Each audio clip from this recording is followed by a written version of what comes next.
The afternoon sun streamed through the tall windows of Westfield International Airport, casting long shadows across the busy terminal. 12-year-old Andre Wilson stood at the baggage claim area, his school backpack hanging from one shoulder. He shifted his weight from one foot to the other, eyes fixed on the slow-moving carousel where suitcases of all shapes and sizes tumbled out. Andre had just returned from Chicago, where he had won first place in a national mathematics competition for middle schoolers. His chest still swelled with pride when he thought about the moment they called his name. The weight of the medal as they placed it around his neck, and the phone call afterward to his father, who had practically shouted with joy on the other end of the line. "I knew you could do it, son," his father had said, voice thick with emotion. "I've always known." Now Andre was eager to get home and show his dad the medal in person. His father, Robert Wilson, was the CEO of Wilson Holdings and the majority owner of this very airport.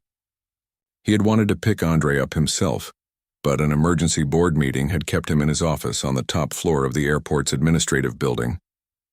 Instead, he had arranged for a driver to meet Andre and bring him up after his flight landed. Andre spotted his large blue suitcase making its way around the carousel. He stepped forward, calculated the right moment, and reached for the handle. The bag was heavier than he remembered, loaded with books, his competition materials, and the gifts he had bought for his family. As he tugged at it with both hands, the weight of the bag threw him slightly off balance, causing him to step back and accidentally bump into someone. "I'm so sorry," Andre said immediately, turning to face the woman he had bumped into. She was middle-aged with kind eyes already waving away his apology. "No harm done, sweetie," she said with a smile. "That bag looks almost as big as you are." Andre smiled back, relieved. "My dad says I pack like I'm moving out every time I travel." The woman laughed and helped him steady the suitcase. "Do you need some help with that?" "No thank you, ma'am. I've got it now," Andre replied politely, the way his parents had taught him. He set the suitcase down and extended the handle to roll it instead of carrying it. What Andre didn't notice was Officer Paul Brenner watching the interaction from across the terminal. Officer Brenner had transferred to Westfield International just 3 weeks ago, after a somewhat troubled stint at his previous posting. There had been complaints, excessive force, racial profiling, but nothing that had stuck. His superiors had found it easier to transfer him than to deal with the paperwork. Officer Brenner's eyes narrowed as he watched the interaction. From his perspective, he saw a young black boy touching an expensive-looking suitcase and talking to a white woman who seemed uncomfortable. He didn't see the woman smile or hear Andre's polite words. He saw what he expected to see. Andre checked his watch. His driver was 5 minutes late. He pulled out his phone to check if there were any messages, and was about to call his father when a sharp voice cut through the ambient noise of the terminal. "Hey you, boy!" Andre looked up, confused, not sure if someone was calling to him. He saw a security officer striding toward him, face set in a stern expression. "Me?" Andre asked, pointing to himself. Officer Brenner reached him in a few quick strides. He was tall, with broad shoulders and a buzz cut that made his already severe face look even harsher. "What are you doing here?" Officer Brenner demanded, his voice loud enough to turn heads. Andre blinked, surprised by the question and the officer's tone. "I'm waiting for my driver, sir. My dad sent someone to pick me up." Officer Brenner looked skeptically at the expensive suitcase. "That yours?" he asked, pointing at the bag. "Yes, sir," Andre replied, confusion growing. He wasn't sure why the officer was questioning him, but he tried to remain calm and respectful, just as his parents had always taught him. "Looks pretty expensive for a kid," Officer Brenner said, his tone suggesting he didn't believe Andre. "Let me see some ID." By now, several travelers had stopped to watch. Andre felt his face grow warm under their stares. "I don't have an ID, sir." "I'm only 12, Officer Brenner scoffed. "Convenient." He looked around the terminal. "Where are your parents?" "Who are you here with?" "My dad is in a meeting upstairs." "He works here. Well, he actually owns—" "Listen, kid," Officer Brenner interrupted. "I've heard every story in the book. You expect me to believe your dad owns what? This airline? This airport?" He laughed, a short, dismissive sound that made Andre's stomach tighten. The woman who had helped Andre spoke up. "Officer, he was just getting his bag. I saw him come off the flight from Chicago. He wasn't doing anything wrong." Officer Brenner barely glanced at her. "Ma'am, please step back. This is security business." He turned his attention back to Andre. Show me your boarding pass or ticket. Prove you were on a flight. Andre fumbled with his backpack, nerves making his fingers clumsy. He had put his boarding pass in the small front pocket, but in his rush he couldn't find it. I had it right here. Sure you did, Officer Brenner said, his voice dripping with sarcasm. And I suppose that phone is yours too? Looks like the latest model. Andre nodded, still searching his backpack. My dad got it for my birthday last month. Please, if I could just call him. Hand over the phone, Officer Brenner demanded, holding out his hand. Now. Andre hesitated, clutching his phone tighter. But I need to call my dad. He can explain everything. Now, Officer Brenner repeated, his voice hardening. Feeling trapped and increasingly afraid, Andre slowly handed over his phone. His heart was racing and he could feel tears threatening, but he fought them back. His father had always taught him to hold his head high, especially in difficult situations. What's the passcode? Officer Brenner demanded. I don't think I should. The passcode, Officer Brenner repeated, cutting him off. A small crowd had gathered now, watching the scene with various expressions: concern, curiosity, discomfort. Andre felt exposed, humiliated, like he was on display. He had never been in trouble before, had always been the kid teachers praised for good behavior, the one other parents wanted their children to befriend. I think, Andre said, trying to keep his voice steady, I should wait for my dad. Or you can call him. His name is Robert Wilson. He's the CEO of... Officer Brenner laughed again, louder this time. Your dad is Robert Wilson? The Robert Wilson? Now I know you're lying. He turned to address the onlookers. Kid says his dad is Robert Wilson. A few people exchanged confused glances, not recognizing the name, while others looked uncomfortable at how the officer was treating a child. He is, Andre insisted, his voice smaller now. He's in a meeting on the top floor. His office is up there. He pointed toward the ceiling, toward the executive offices. That's enough, Officer Brenner said, grabbing Andre's arm. We're going to sort this out at security. Bring the suitcase. Andre felt a flash of panic as the officer's fingers dug into his arm. You're hurting me, he said, trying to pull away. Stop resisting, Officer Brenner warned, tightening his grip. I'm not resisting, Andre protested, tears finally spilling over. I'm just trying to wait for my driver. Please call my dad. A few more people had stopped now, some taking out their phones. One man stepped forward. Officer, he's just a kid. Maybe you could... Stay back, sir, Officer Brenner said sharply. This is a security matter. He began pulling Andre toward the security office, forcing the boy to awkwardly drag his suitcase behind him. Andre felt like everyone in the entire airport was watching him, judging him. What would his father think? What would his friends say if they saw him like this? His competition medal, the one he had been so proud of just an hour ago, felt heavy in his pocket like a cruel joke. As they approached the security office, Andre saw a familiar face, Ms. Chen, the airport security director. She had been to his house for dinner several times, had brought him a model airplane for his birthday last year. Relief washed over him. Ms. Chen, he called out, his voice breaking slightly.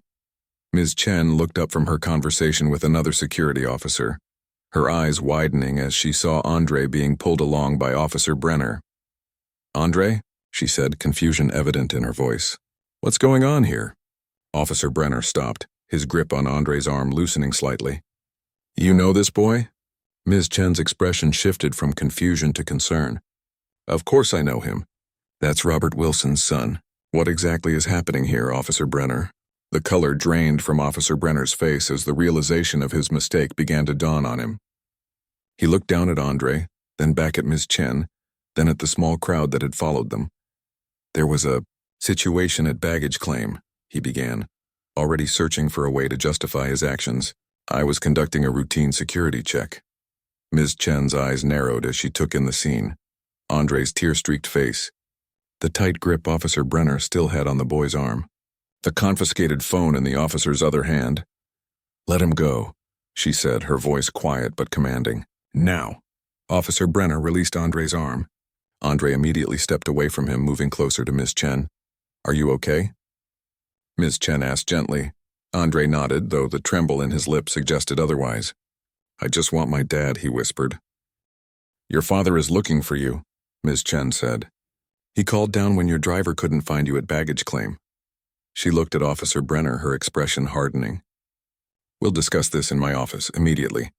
As if on cue, the door to the security area burst open, and Robert Wilson strode in, his usually calm demeanor replaced with visible concern and barely contained anger.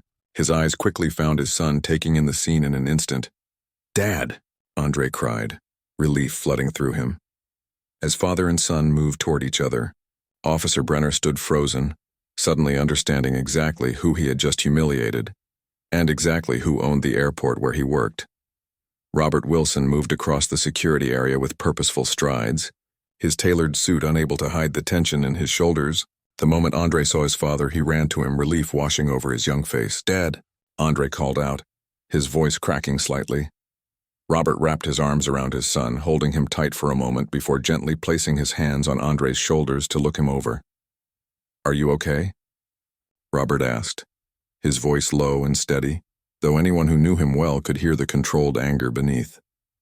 Andre nodded, wiping away the last of his tears with the back of his hand. "I'm fine," he said, though the slight tremble in his voice suggested otherwise. Robert's eyes moved from his son to Officer Brenner, who stood frozen a few feet away, the realization of his mistake finally dawning on him. Ms. Chen stood nearby, her arms crossed, her expression making it clear that she was waiting for an explanation. "This is the officer who wouldn't let me call you," Andre said quietly. Robert nodded once, taking in this information. He straightened to his full height, still keeping one hand on his son's shoulder. "Officer," Robert said, his tone measured but cold, "I'd like my son's phone back." "Please." Officer Brenner fumbled with the device in his hand before holding it out. "Sir, I was just following protocol." "Protocol?" Robert interrupted, taking the phone and handing it back to Andre. "Is it protocol to humiliate a 12-year-old child in front of an entire terminal? To ignore his request to contact a parent? To physically drag him through a public space?" Officer Brenner's face flushed. "Sir, I was responding to a potential security concern." "And what exactly was that concern?" Robert asked. By now, several other security personnel had gathered, along with a few of the travelers who had witnessed the incident at baggage claim. "That my son was collecting his own luggage after returning from a math competition?" Officer Brenner shifted uncomfortably. He didn't have identification, and when questioned about the expensive luggage and phone, "He's 12 years old," Robert said, his voice rising slightly before he controlled it again. "Why would he have a government ID? And since when is having nice things grounds for harassment?" Ms. Chen stepped forward. "Mr. Wilson, I can assure you this is not how we train our officers to behave. Officer Brenner transferred here only 3 weeks ago and clearly hasn't been properly instructed on how to interact with the public," Robert finished for her. "Particularly young members of the public." A woman pushed through the small crowd that had formed. "Excuse me," she said, addressing Robert. "I was there when it happened. I want you to know your son was absolutely polite and respectful, even when this officer was being completely unreasonable." Robert nodded at her. "Thank you, ma'am. I appreciate you speaking up. I recorded part of it," a man added, holding up his phone, "in case you need it. The way he treated your boy wasn't right." Officer Brenner's face had gone from red to pale. "Mr. Wilson, if I had known who your son was—" "That's exactly the problem," Robert cut him off, his voice dangerously quiet now. "You shouldn't need to know who someone's father is to treat them with basic human dignity. My son shouldn't have been treated this way, and neither should anyone else's child, regardless of who their parents are or what they look like." Andre tugged gently at his father's sleeve. "Dad, can we just go home now, please?" The simple request seemed to remind Robert of what was most important at that moment. His expression softened as he looked down at his son. "Of course we can," he said. He turned to Ms. Chen. "I expect a full investigation of this incident. My attorney will be in touch tomorrow morning." Ms. Chen nodded. "Absolutely, Mr. Wilson. I'll personally oversee it." Robert guided Andre toward the exit, his hand steady on his son's back. As they walked away, Officer Brenner called after them. "Mr. Wilson, please, if I could just explain." Robert stopped and turned. The look he gave Officer Brenner made the security officer take a step back. "Officer Brenner," Robert said, making a point of reading the name tag. "There will be plenty of time for explanations during the investigation. For now, I'm taking my son home."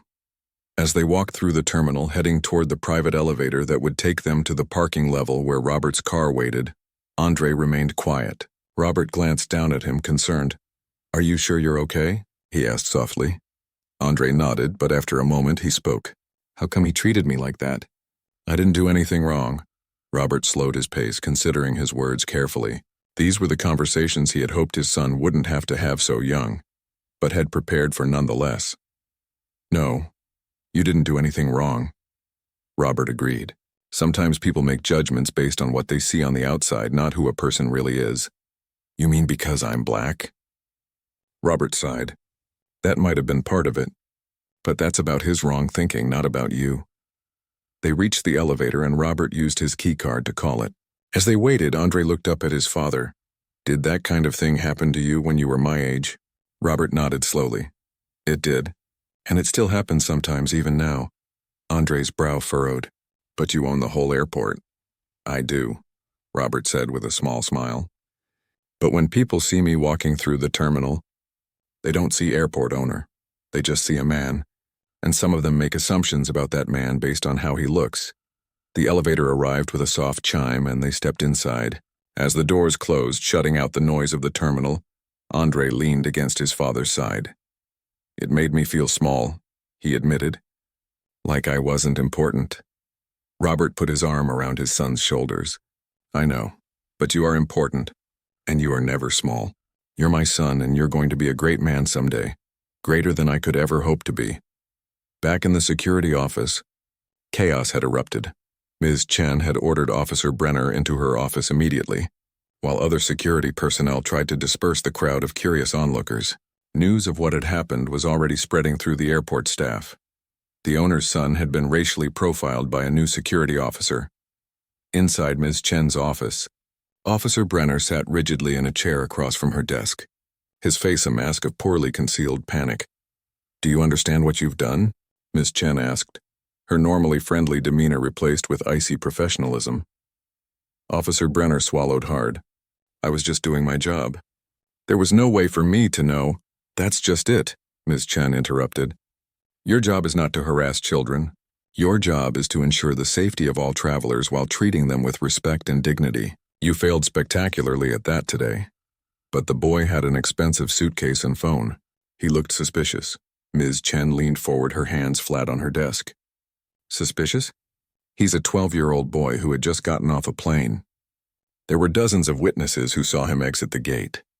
He was polite and offered to call his father." "In what world is that suspicious?" Officer Brenner had no answer. "Your conduct today reflects poorly on this entire airport," Ms. Chen continued. "Mr. Wilson is not just the owner of this facility. He's one of the most respected business leaders in this city. His charitable foundation has funded educational programs for underprivileged youth across the state.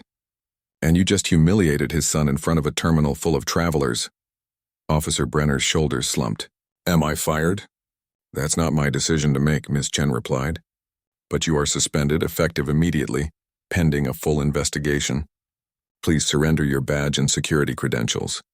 As Officer Brenner reluctantly handed over his badge, his mind raced through the potential consequences of his actions. His career in law enforcement, already on shaky ground after the complaints at his previous posting, might well be over.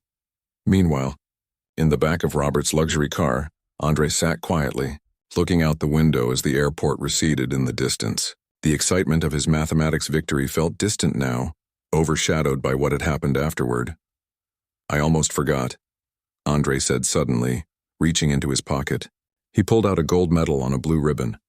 "I won first place." Robert's face broke into a proud smile. "Of course you did." "I never doubted it for a second." Andre turned the medal over in his hands. "There were over 200 kids in my age group.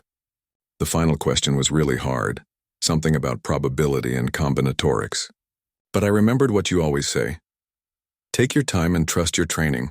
Robert finished, glancing away from the road briefly to smile at his son. Andre nodded. It worked. They rode in silence for another minute before Andre spoke again. "Dad, what's going to happen to that officer?" Robert considered the question carefully. "There will be an investigation.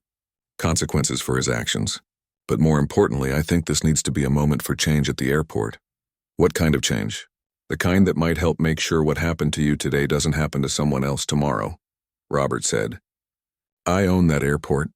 which means I have a responsibility to make it a place where everyone is treated with respect. Not just my family, but every family. Andre nodded slowly, understanding dawning in his eyes. So something good might come from something bad?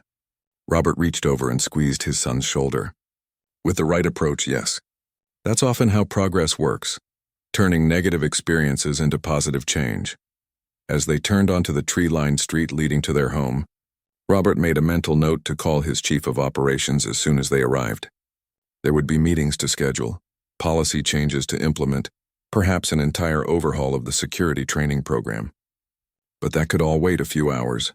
For now, he just wanted to get his son home, to give him space to process what had happened and to celebrate his well-earned victory. The world and its problems would still be there tomorrow. By morning, news of the incident had spread throughout Westfield International Airport. Staff whispered in break rooms, exchanged knowing looks as they passed in hallways and checked their phones for updates. Several videos taken by travelers had found their way onto social media, showing snippets of Officer Brenner confronting Andre at the baggage claim area. In the executive offices on the top floor, Robert Wilson sat at the head of the conference table, his expression grave. Around him sat the airport's senior management team, Ms. Chen, the head of human resources, the public relations director, and his personal attorney, David Thompson. The videos are getting traction online, the PR director explained, scrolling through her tablet. Local news outlets have picked it up and we've received several inquiries for comment. Robert nodded, taking this in. What's our official statement? We've prepared a draft, she said, sliding a printed sheet across the table. It acknowledges the incident, confirms that the officer involved has been suspended pending investigation, and reiterates the airport's commitment to treating all travelers with dignity and respect. Robert read it over, his brow furrowing slightly. It's missing something, he said after a moment. There's no acknowledgement that what happened was wrong. No apology to my son or to the community. The PR director shifted uncomfortably. Legal advised against explicit admission of wrongdoing until the investigation is complete. Robert looked to his attorney, who nodded. David, I understand the caution, Robert said. But this isn't just a PR issue. It's a matter of principle. My son was profiled and humiliated in my own airport. I won't hide behind legal language. David leaned forward. I respect that, Robert. But we need to balance your personal feelings as a father with your responsibilities as the owner of this airport. A carefully worded statement now doesn't prevent a stronger one after the investigation. Robert was quiet for a moment, considering this. Fine, he said finally. But I want the investigation expedited, and I want to meet with Officer Brenner personally. Ms. Chen looked surprised. Are you sure that's wise? I'm not looking for a confrontation, Robert clarified. I want to understand. This man worked here for 3 weeks without incident. I want to know why he acted as he did with my son. Across town, Officer Paul Brenner sat at his kitchen table, staring at his phone. The screen displayed yet another message from a former colleague who had seen the videos online. Tough break, man. Didn't you know who that kid was? Paul set the phone down without responding. That was the question everyone seemed to be asking. Didn't he know? As if the problem was simply that he had picked the wrong child to harass, not that he had harassed a child at all. The truth was uncomfortable. He hadn't known who Andre Wilson was, but even if he had, would it have changed his initial reaction? The expensive luggage, the latest phone model, the confident way the boy had carried himself, all of it had triggered something in Paul, an assumption that those things didn't belong to a black kid unless something was wrong. His doorbell rang, startling him. When he opened the door, he found a courier holding an envelope. Paul Brenner? The courier asked. Paul nodded, taking the envelope. Inside was a formal letter from Westfield International Airport's Human Resources Department, notifying him of a disciplinary hearing scheduled for the following morning. At the bottom of the letter was a handwritten note. Mr. Wilson has requested to meet with you privately before the hearing. This is optional but may be in your best interest. Please arrive 1 hour early if you wish to speak with him. Paul's stomach tightened. The owner of the airport, the father of the boy he had humiliated, wanted to meet with him. Was this an opportunity to apologize, or was Wilson planning to make an example of him? Meanwhile, at the Wilson home, Andre sat at his desk trying to focus on his homework. The familiar equations usually brought him comfort, a world of certainty where every problem had a solution if you just applied the right principles. But today his mind kept wandering back to the airport. He heard a knock at his bedroom door. His mother, Lisa Wilson, peeked in. "How's the math coming along?" she asked gently. Andre shrugged. "It's okay." Lisa came in and sat on the edge of his bed. "Your father told me everything that happened yesterday. Do you want to talk about it?" Andre spun his pencil between his fingers, avoiding her gaze. "Not really." Lisa waited, giving him space to change his mind. After a moment, he did. "Some of the kids at school saw the videos online," he said quietly. "They were asking me about it today." Lisa's expression tightened. "What did they say?" "Nothing bad," Andre assured her. "They were on my side. Thomas said his dad called me a hero for standing up to the officer." He frowned slightly. "But I don't feel like a hero. I didn't do anything heroic. I was scared." "Being scared doesn't mean you weren't brave," Lisa said. "You stood your ground and stayed respectful, even when you weren't being treated with respect. That takes strength." Andre considered this. "Dad's having a meeting about it tomorrow, isn't he?" Lisa nodded. "He is. He's taking it very seriously. Is the officer going to lose his job?" "I don't know, sweetie. That's not entirely up to your father. There's a process for these things." Andre was quiet for a moment, then asked, "If I hadn't been your son, if Dad didn't own the airport, would anybody have cared what happened?" The question hung in the air, heavy with implications. Lisa moved from the bed to kneel beside Andre's chair, taking his hands in hers. "I wish I could tell you that it wouldn't have mattered, that anyone would have been treated the same way. But the truth is your father's position did make people pay attention." She squeezed his hands. "And that's exactly why your dad is so determined to use this situation to make real changes. Because every child deserves to be treated with dignity, not just the children of people with power." The next morning, Robert Wilson arrived at the airport earlier than usual. He had spent much of the night reviewing security protocols, training materials, and employee records, particularly those of Officer Brenner. What he'd found troubled him. Brenner's file included several complaints from his previous position at another airport, mostly from minority travelers who claimed they had been singled out for additional screening or questioning, without cause.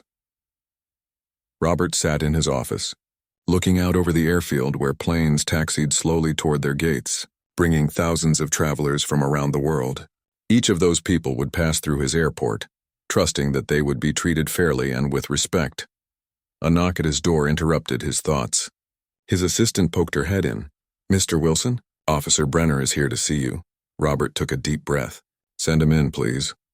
Paul Brenner entered the office, looking considerably different than he had at the airport. Without his uniform and simple slacks and a button-down shirt, he seemed smaller somehow, less sure of himself. He stood awkwardly just inside the door. "Mr. Wilson," he began, his voice tight. "Thank you for—" Robert gestured to the chair across from his desk. "Please sit down, Officer Brenner." Paul sat, his posture stiff. "Do you know why I wanted to meet with you?" Robert asked. "To fire me personally, I assume," Paul replied, a hint of defiance in his tone. Robert shook his head. "No, that decision isn't mine alone to make. I wanted to understand." "Understand what?" "What you saw when you looked at my son." The directness of the question caught Paul off guard. He opened his mouth, then closed it again. "I've read your file," Robert continued. "The complaints from your previous position. The transfer that seems to have been arranged rather hurriedly. This isn't the first time you've been accused of profiling." Paul's jaw tightened. "Those complaints were investigated and dismissed." "They were," Robert agreed. "But now here we are again. So I'll ask you once more. What did you see when you looked at my son?" There was a long pause as Paul struggled with the question. "I saw—" he began, then stopped, reconsidering his words. "I saw an expensive suitcase. An expensive phone. I made assumptions. Because he's black," Robert said, a statement, not a question. Paul didn't confirm or deny it directly. "I've been an officer for 15 years. You develop instincts. When things don't seem to fit, my son doesn't fit with nice things?" Robert interrupted, his voice still calm but with an edge now. "Is that what you're saying?" Paul looked down at his hands. "It wasn't a conscious thought. That's the problem, isn't it? These biases work beneath the surface. They inform our instincts, as you call them." Robert leaned forward. "Officer Brenner, I'm not here to vilify you. I'm here because what happened to my son happens to people who don't have my resources or influence every single day in airports. In stores, on streets across this country." Paul looked up, surprised by the turn in the conversation. The disciplinary hearing will determine your future at this airport, Robert continued. But regardless of that outcome, I want you to understand something. This moment can either be the end of something for you or the beginning of something new.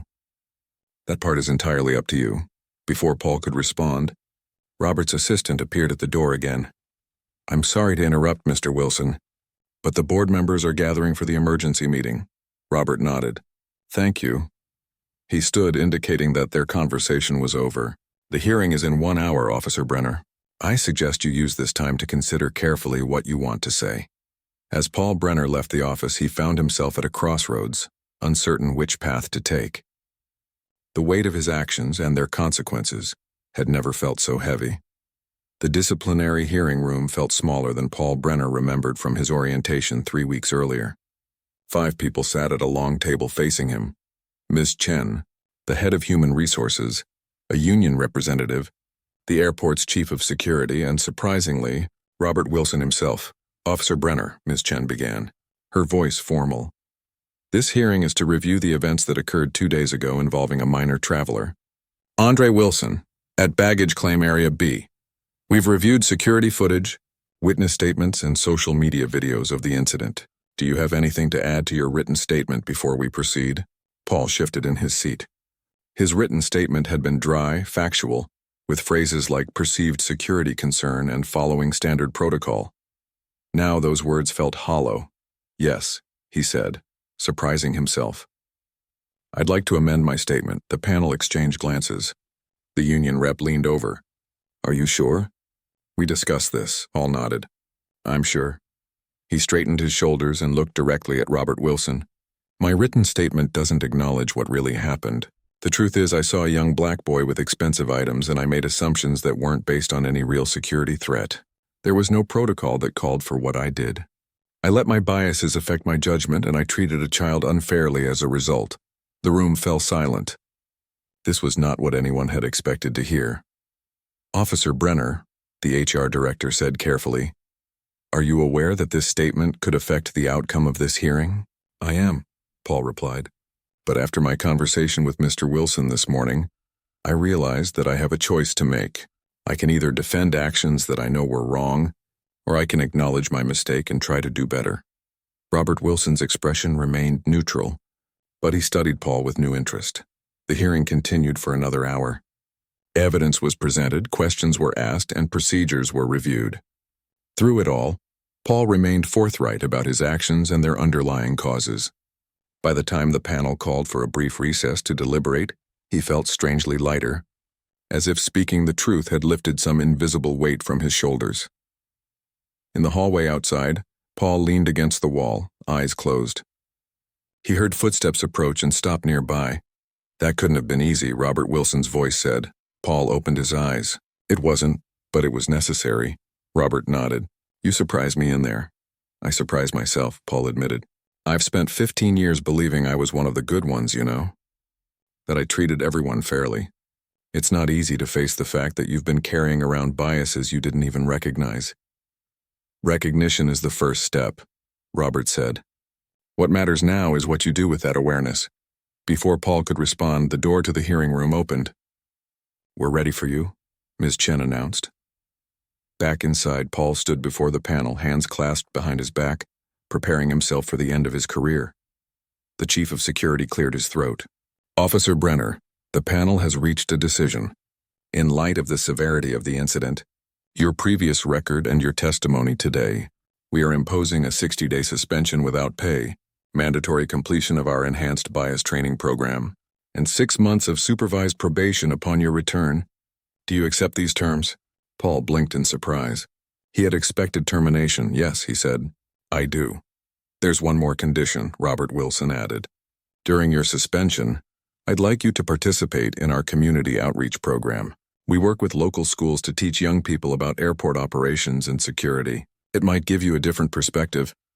Paul looked at Robert, understanding the underlying message. This wasn't just punishment. It was an opportunity for growth. I would be willing to do that, he said. As the hearing concluded, Paul felt a mix of emotions, relief that he still had a job, anxiety about facing his colleagues again, but also a spark of something new. a determination to do better. Across town at Westside Middle School, Andre Wilson sat in the cafeteria with his friends. The buzz around him had mostly died down since yesterday, when everyone had wanted to hear about what happened at the airport. Now, lunch conversation had returned to normal topics: the upcoming science fair, weekend plans, complaints about homework. Thomas, Andre's best friend since third grade, nudged him. "Hey, did you hear? Mr. Phillips is letting us choose our own topics for the final history project." Andre nodded, pushing his food around his plate without much interest. "You okay?" Thomas asked. "You're quiet today," Andre shrugged. "Just thinking about stuff." "About what happened at the airport?" "Kind of. My dad's at the hearing today for that officer." Thomas lowered his voice. "Do you think he'll get fired?" Andre frowned. "I don't know. My dad didn't seem like he wanted that to happen." "Really?" Thomas looked surprised. "If it was my dad, he would have gone crazy. He would have wanted that guy fired immediately." "My dad said something about how firing one person doesn't fix the real problem," Andre explained. "He said it's like pulling a weed but leaving the roots." Before Thomas could respond, the cafeteria supervisor called out that lunch was ending. As they gathered their trays, Thomas said, "Hey, want to come over this weekend? My mom got that new game I was telling you about." Andre smiled for what felt like the first time that day. "Yeah, that sounds good." That evening, the Wilson family sat around their dining table. Lisa had made Andre's favorite meal, fried chicken with mac and cheese, as a belated celebration of his math competition victory. "So," Lisa said, passing the salad bowl to Robert, "how did the hearing go?" Robert considered his answer carefully, aware that Andre was listening closely. "It was unproductive. Officer Brenner surprised me. He took full responsibility for his actions." "Is he fired?" Andre asked, the question direct and unvarnished in the way that children's questions often are. "No," Robert replied honestly. "He's suspended for 2 months and he'll need to complete additional training before he can return." Andre seemed to process this. "Some kids at school thought he should be fired. What do you think?" Robert asked. Andre poked at his macaroni with his fork. "I don't know. I was really mad at first. I wanted him to be in trouble." He paused. "But I've been thinking about what you said about making changes that help everyone, not just us. Would firing him do that?" Robert smiled gently at his son. "That's a very thoughtful question. In some cases, termination is absolutely necessary, but in this situation, I saw someone who seemed genuinely willing to learn from his mistake. Sometimes the best way to create change is to give people the chance to be part of it." "Will I have to see him again?" Andre asked, a hint of anxiety in his voice. "Not if you don't want to," Robert assured him. "But he'll be working with our community outreach program while he's suspended. Actually, that gives me an idea." He looked at Lisa, who raised an eyebrow in question. "I've been thinking about expanding our youth programs at the airport. What if we created something specifically focused on STEM fields?" Lisa smiled. "Like a program for math whizzes like our son?" "Exactly. We could partner with schools in neighborhoods that don't always get these opportunities. Kids would get hands-on experience with the technical aspects of aviation, engineering, air traffic control." Andre's eyes lit up. "Could I help? Maybe with the math parts?" "I think that's a wonderful idea," Robert said, his heart swelling with pride. Here was his son, who had every right to be angry and resentful after what had happened, instead thinking about how to help others. "We could start planning this weekend if you want." Over the next few weeks, changes began to take shape at Westfield International Airport. New training programs were developed with input from community leaders and civil rights organizations. Security protocols were reviewed and revised. The incident that had begun as a painful example of bias was transforming into a catalyst for positive change. Robert Wilson spent long hours in meetings, on calls, and reviewing proposals. One evening, as he worked late in his home office, Lisa brought him a cup of coffee. "You're going to burn yourself out," she said, setting the mug on his desk. Robert leaned back in his chair, rubbing his eyes. "There's just so much to do." Lisa perched on the edge of his desk. "You know, when this first happened, I was so angry I could barely see straight. I wanted that officer's badge. I wanted lawsuits. I wanted scorched earth," she smiled ruefully. "You were the calm one, talking about systemic change and turning negatives into positives. Trust me, I was angry too," Robert admitted. "I still am when I let myself think about Andre's face that day. But you channeled it into something constructive, Lisa said, placing her hand over his. And look what's happening now. The new training programs, the community initiatives, the STEM program for kids that Andre is so excited about. She squeezed his hand. You're making real change, not just for Andre, but for everyone who comes through that airport. Robert turned his hand to hold hers. We're making change, he corrected her. I couldn't do any of this without you. Well, that's true, Lisa teased, lightening the moment. Now come to bed. The airport will still be there tomorrow. As Robert shut down his computer, he thought about how a single moment, painful as it was, had opened the door to possibilities he hadn't considered before. The incident with Andre had forced him to look more closely at the institution he had built, to see its flaws and to imagine how it could be better.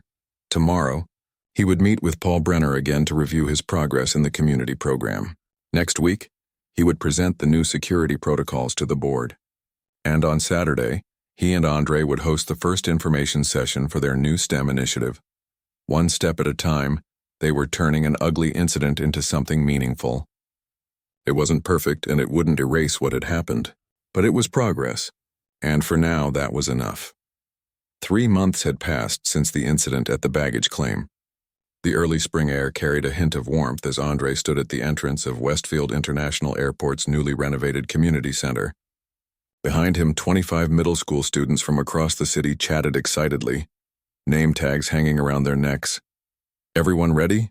Andre asked, trying to keep his voice steady despite his nerves. This was the inaugural day of the Wilson STEM Flight Academy, and as the inspiration behind the program, he had been asked to lead the first tour. The students quieted down, all eyes turning to him. Andre took a deep breath. Welcome to Westfield International Airport, he began, the speech he'd practiced with his parents coming back to him. Today, you'll get to see parts of the airport most people never get to visit, and learn how math and science make it possible for thousands of people to travel safely every day. As Andre led the group through the automatic doors, he couldn't help but remember the last time he had walked through this entrance. How different things had been then. The memory still brought a twinge of discomfort, but it no longer overwhelmed him. Inside, the spacious community center had been transformed. Interactive displays explained the physics of flight, the mathematics of air traffic control, and the engineering behind modern aircraft.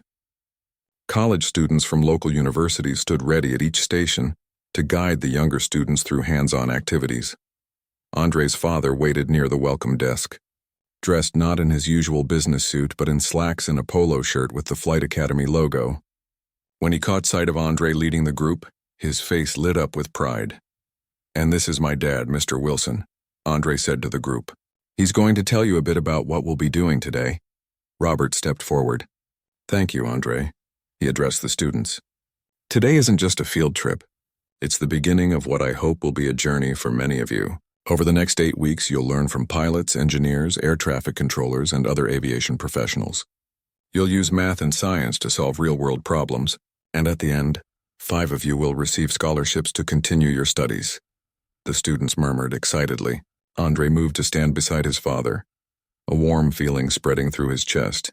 This program had been his idea, born from a conversation at the dinner table after the incident, and his father had made it a reality with a speed that still amazed him.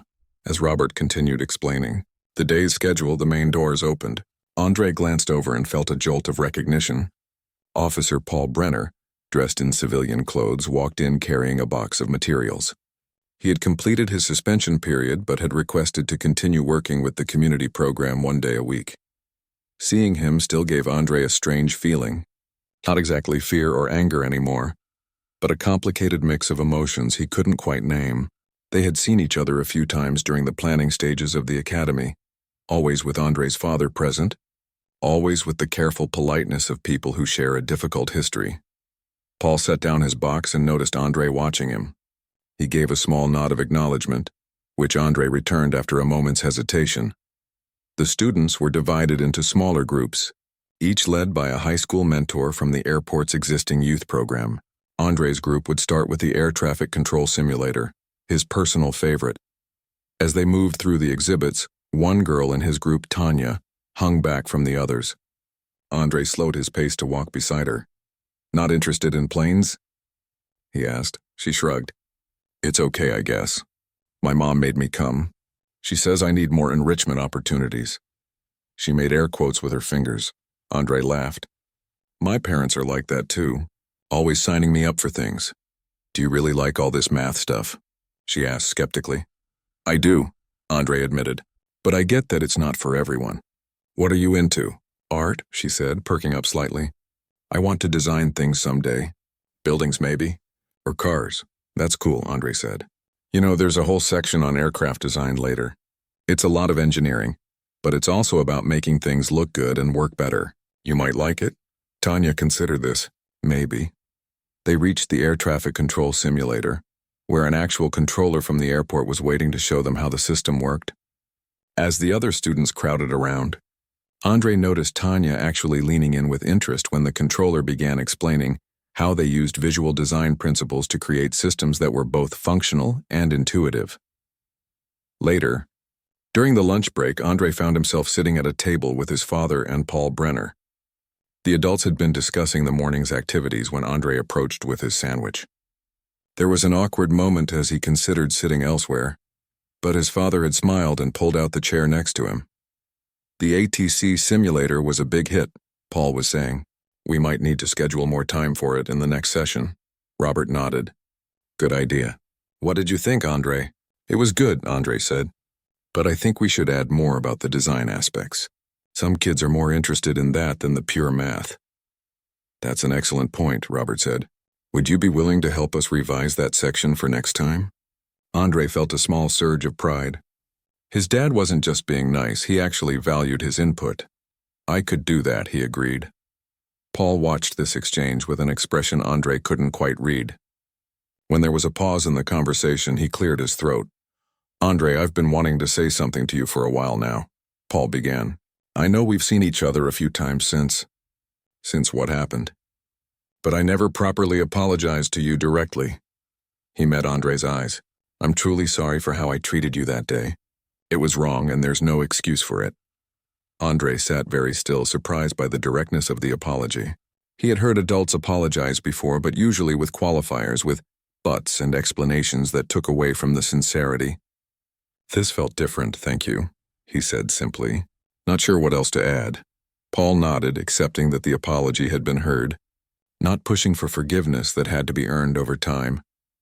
The afternoon session included a tour of the actual air traffic control tower, a highlight that had required special security clearance for all the students. As they rode the elevator up, Andre found himself standing next to Tanya again.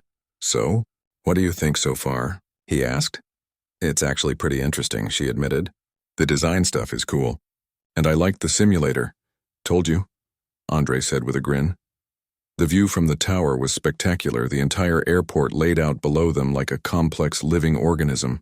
The controller on duty explained how they coordinated the movement of dozens of aircraft, keeping everyone safe through precise communication and planning.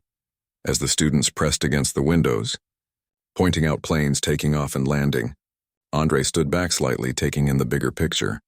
From up here, people looked tiny, like ants moving along prescribed paths.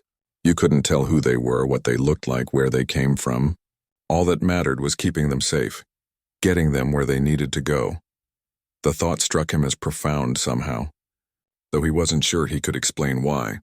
That evening, the Wilson family gathered in their living room. Andre's mother had prepared a special dinner to celebrate the successful launch of the academy, but before they ate, they sat together, discussing the day. I'm so proud of you, Lisa told Andre, giving his shoulders a squeeze. You were a natural leader today. The kids really responded to you, Robert agreed. Especially that girl, Tanya, was it? I noticed you taking extra time with her. Andre shrugged, a little embarrassed by the praise. She just needed to see how the stuff connected to what she cares about. That's insightful, his father said. You recognized what she needed when the adults missed it.